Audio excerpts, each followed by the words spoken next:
sa katapatan at sa pananampalataya. Yan mga kapatid ha, manatiling matatag sa katapatan at sa pananampalataya. Kaya sa tanghali nito, ito ang ating pag-uusapan, ang kung paano mapanatili. Kaya nga mga kapatid, ang pinakasintrong talata, no? Pinakasintrong talata na ating narinig kanina na binasa ng ating kapatid. Ang sabi dito ay sa Job Kapitulo 2, versikulo 9. Ang sabi dito, pagkatapos ay sinabi ng kanyang asawa sa kanya, manatili ka pa ba sa iyong katapatan? Mga kapatid, ang katanungan, manatili ka pa ba sa iyong katapatan? Ang sabi ng kanyang asawa, sumpain mo ang Diyos at mamatay ka na. Mga kapatid, ang talatang ito, bakit medyo patanong? Sa ano? Job chapter 2 verse 9. Pagkatapos ay sinabi ng kanyang asawa sa kanya, manatili ka pa ba sa iyong katapatan? Yan ninyong mga tanong mga kapatid ang nais kong dalhin sa atin, sa bawat isa sa atin. Mananatili ka ba tayo sa katapatan? O sumpain na natin ang ating Diyos at mamatay na tayo? Isang katanungan mga kapatid, ito ay maghahatid. Nais kong umpisahan sa talata na may mga patanong. Manatili ka pa ba sa iyong katapatan? Ano ang sagot ni Job sa kanyang asawa? Sa kabila na si Job ay sawing palad, no? Sinawing palad si Job na hindi niya alam na siya pala ay dumanas din yung mga pagsubok, kahirapan sa buhay, mga pagkakasakit sa pisikal na kalagayan dahil sa isang pangsansinukob na tunggalian ng Diyos. Ngayon, nung lumapit ang kanyang asawa, ang sabi niya, manatili ka pa ba sa iyong katapatan? Ano ang sagot niyo mga kapatid? Napakaganda ng sagot niyo. Job Kapitulo 27, versikulo 6 at sa huling bahagi ng versikulo 5. Ano ang sabi niya ni Job? Ang pagiging matuwid ko ay aking pangahawakan at hindi ko bibitawan. Sabi niya, hindi ako sinisisi ng aking puso sa alinmang aking mga araw. Ang sabi ni Job, ang pagiging matuwid ko ay aking pinanghahawakan at hindi ko bibitawan. Sa 5, ang sabi dito, malayo nawa sa akin na sabihin kayo'y tama. Ang sabi niya, hanggang sa ako'y mamatay, hindi ko aalisin sa akin ang aking katapatan. Amen mga kapatid? Amen. Napakaganda. Sa kabila ng matinding pagsubok na dinanas ni kapatid na Job, na siya ay pinagmamalaki ng Diyos sa harapan ni Satanas. Ang konsilyo ng langit, ang mga anak ng Diyos at si Satanas ay nandun humarap sa Diyos. Iniharap nila ang kanilang sarili, bawat isang sarili. Bakit? Upang ang Diyos ay maggawad ng paghatol. Ang konsilyo ng Diyos, nandun ang mga matuwid at ang masama sa harapan ng Diyos. Bakit? Nagagawad ang Diyos ng paghatol. Kaya nga, dito mga kapatid, sinabi sa 2 Korinto, no? Sa 2 Korinto 5:10, sinabi dito, sapagkat tayong lahat ay haharap sa hukuman ni Kristo. Tayong lahat, walang except dito, no? 2 Korinto 5, versikulo 10. Sapagkat tayong lahat ay kinakailangang humarap sa hukuman ni Kristo upang ang bawat isa ay tumanggap ng kabayaran sa mga bagay na ginawa niya sa pamagitan ng katawan niya, sa pamagitan ng katawan, maging mabuti o masama. Mga kapatid, ang mensahe sa tanghali ito, mananatili kaya tayo sa ating katapatan. Yan yung ating tatalakayin ngayon. Ngayon dito mga kapatid, so nalaman natin ang sagot ni Job. Matindi ang katanungan, ang hamon matindi, at ang sagot napakatindi. Ayan, pag-usapan natin si Job. No? Mayroon tayo ditong dalawang pag-usapan na karakter sa Biblia. Sino ito? Si Job at si Pedro. Bakit ko nais na dalhin sa inyo ang buhay ni Job at ang buhay ni Pedro? Si Pedro din, ang kanyang mga alagad ni Jesus, nung nandito siya sa lupa, nung siya ay nag-ibanghilyo, ang sabi ni Jesus, ang sabi ni Jesus, dito sa Mateo 26, no? 31. May sinabi si Jesus dito. Mateo 26, 31. Mga paunang sinabi ng ni Jesus sa kay Pedro, sa kanyang mga alagad, ang sabi dito, 31. Pagkatapos ay sinabi ni Jesus sa kanila, kayong lahat ay tatalikod.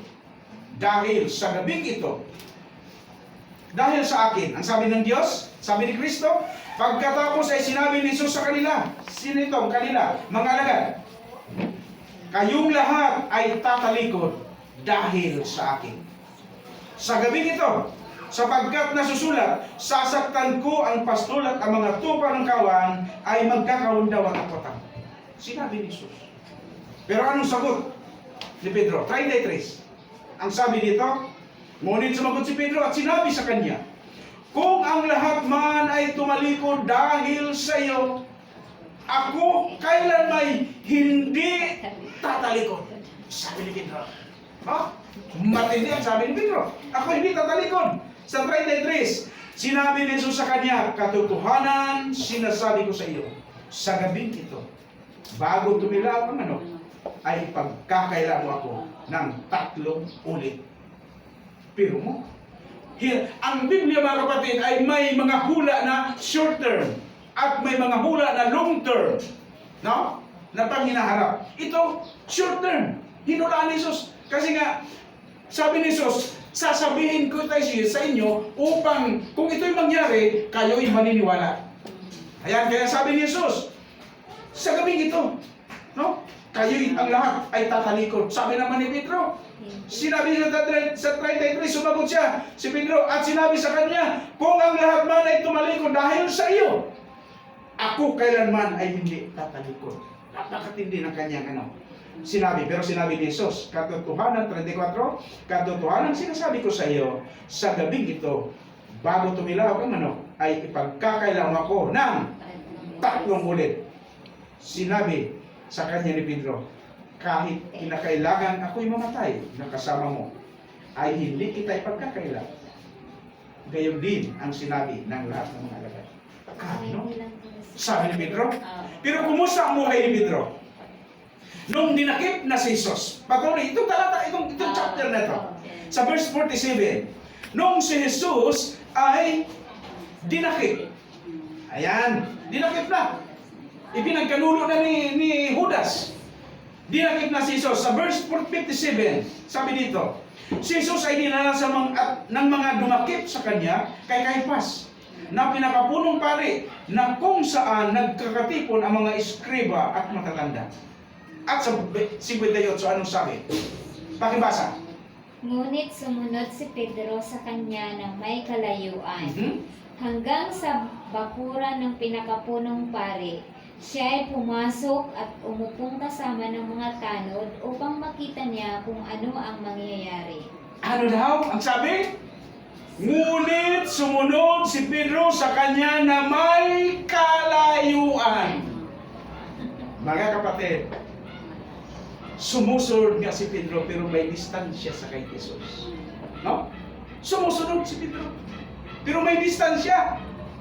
So hindi talaga siya sumusunod ng ano talaga yung kung sa basketball game pa ay yung man to man na bantay na kung saan yung kalaban susunod susunodan mo. Ganon, hindi ganon ang paglakad ni Pedro. Sumunod siya pero may kalayuan, may distansya.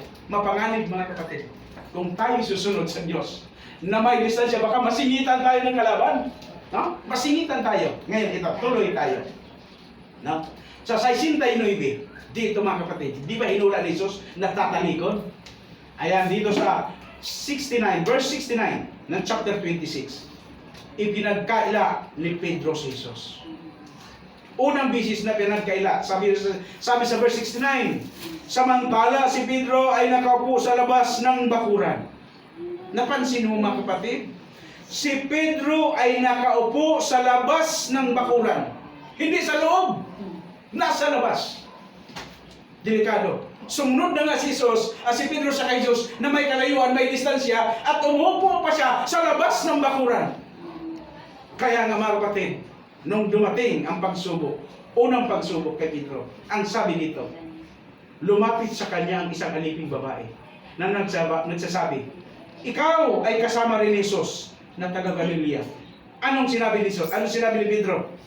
Subalit ipinagkaila niya ito sa harap nilang lahat na sinasabi, hindi ko alam ang sinasabi mo. Ayan na, ipinagkakaila na ni Pedro. Hindi ko alam. Yung kanyang pananampalataya ng sabi niya, kahit sa kamatayan, ako'y sasama sa iyo. Pero sabi ng Diyos, bago tuminaw ang ano, 3 bisis mo akong ipagkakaila. 3 ulit. Ngayon ito na, sabi niya, hindi ko alam yan. Bakit? Si Pedro kasi, yung kanyang pananampalataya, hindi matibay. Bakit? Sa kabila ng sinabi niya, kung talikod mo ng iba, ako ay hindi tatalikod. Kahit pa sa kamatayan, sasama siya. Pero, bakit nabago ang tema ng pananalita ni Pedro? Nakaupo kasi si Pedro sa labas ng bakuran. No? Nakaupo siya. Distansya siya na sumusunod sa kay Jesus. Sa verse 71, ang sabi dito, pangalawa, ang paglabas niya sa trangkahan, lumabas na naman siya sa trangkahan. Ang sabi dito, at paglabas niya sa trangkahan ay nakita siya ng isa pang alipin. At sinabi sa mga naroon, ang taong ito ay kasama rin ni Jesus na taga Nazaret. Nagpapatunan naman, isang taong alipin naman. At sabi sa 72, at muling ipinagkaila ito ng may panunumpa. Hindi ko kilala ang taong iyon. Pangalawang ulit. Bakit niya pinagkaila?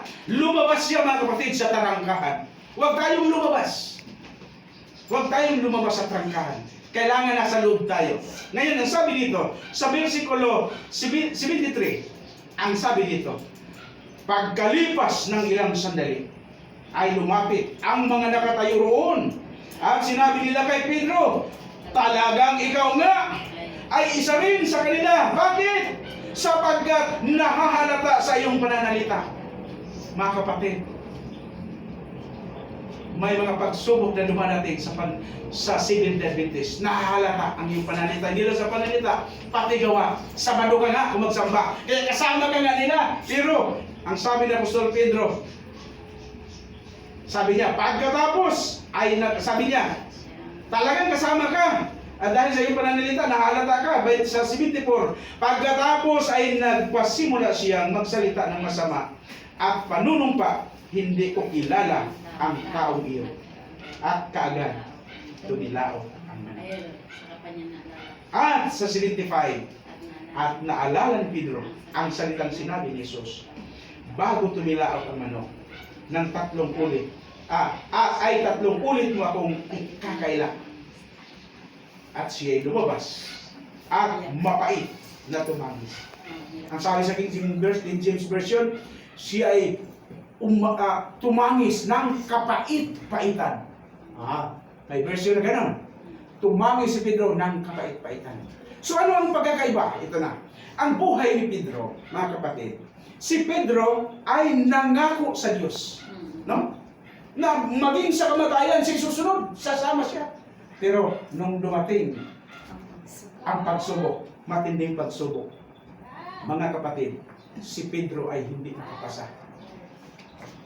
Puntahan naman natin si Job, mga kapatid.